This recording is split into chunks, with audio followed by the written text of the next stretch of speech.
Hey, what is happening, guys? Rules for Rebels here, and today we're talking Amazon merch, and I wanted to share some of the niches that I'm working in, as well as share with you guys a handful of hot selling niches. So I realize I'm wearing these goofy pineapple glasses. I got these off a Amazon review giveaway site for a steep discount, but I happened to look these up on Alibaba, and like 19 cents, 20 cents for a pair of these. They have all different variations.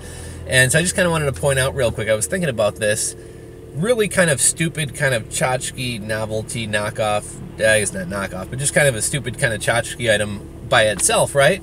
But what if you got a few different pairs of glasses like this, maybe a goofy bow tie, maybe a couple top hats or something like that?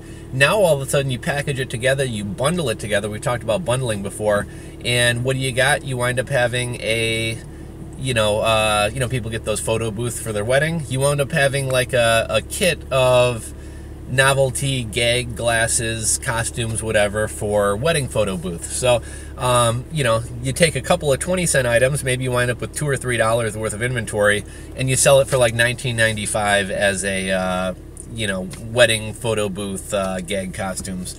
But getting back to the merch stuff, it's kind of funny. I use Merch Informer. I'll link to it in the description box below. Basically what it is, it lets you do keyword research. It's sort of like a Terapeak or a Jungle Scout for Amazon merch. So it's kind of a cool program. You don't need it. You can go around and browse yourself and kind of figure this stuff out for yourself based on BSR scores.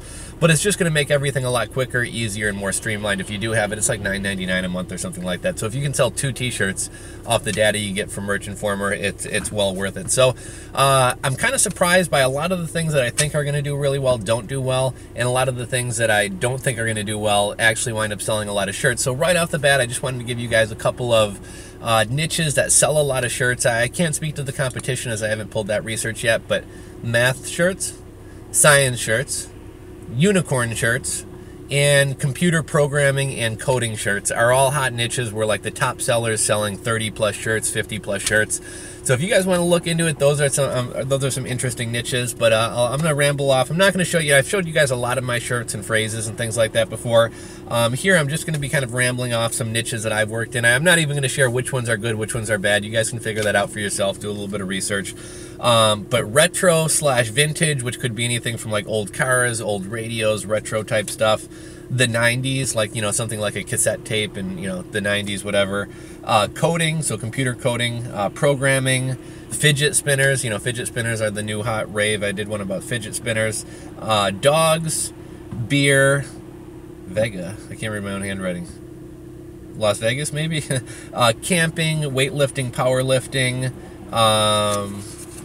yoga, like Mexican heritage, Mexican flag, Cinco de Mayo, unicorns, army, military, prom. I made some shirts like talking about like the after party for prom and things like that.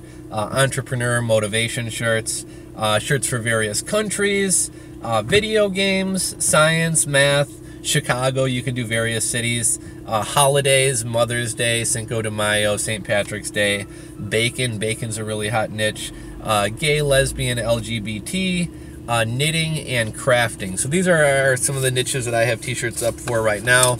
But yeah, that's a video, guys. Just wanted to make a quick short one, let you guys know some of the kind of goofy niches I'm working in. Wanted to share a couple of those kind of hot selling niches with you guys. And really, guys, it's a numbers game. Like, start getting out shirts for different niches. My advice to those of you guys who are brand new to merch is right away, don't be so worried about quality, but go ahead and max out your 25 shirts or your 10 shirts or whatever you have. And once you have those up, then go back, maybe delete 2, and spend some time putting up a quality 2. But I think really at the end of the day, it's a numbers game. Try out some different niches, try out different types of designs, do some more complicated stuff, do some simple stuff. But you can't expect to have 7 shirts up or 10 shirts up and actually sell something. I've told you guys, Glenn from Hustler Hacks and the merch... I forget what his podcast is called. I have talked about it before. Whatever his podcast is, he has 3,800 shirts. You know what I mean? Like, it's a numbers game. If you have that many shirts, some of them are going to sell. So that's a video for today, guys. Hopefully that helps out you merch sellers. Thumbs up if you enjoyed the video. If you have any questions, anything like that, you want to share a niche, drop it in the comment section below.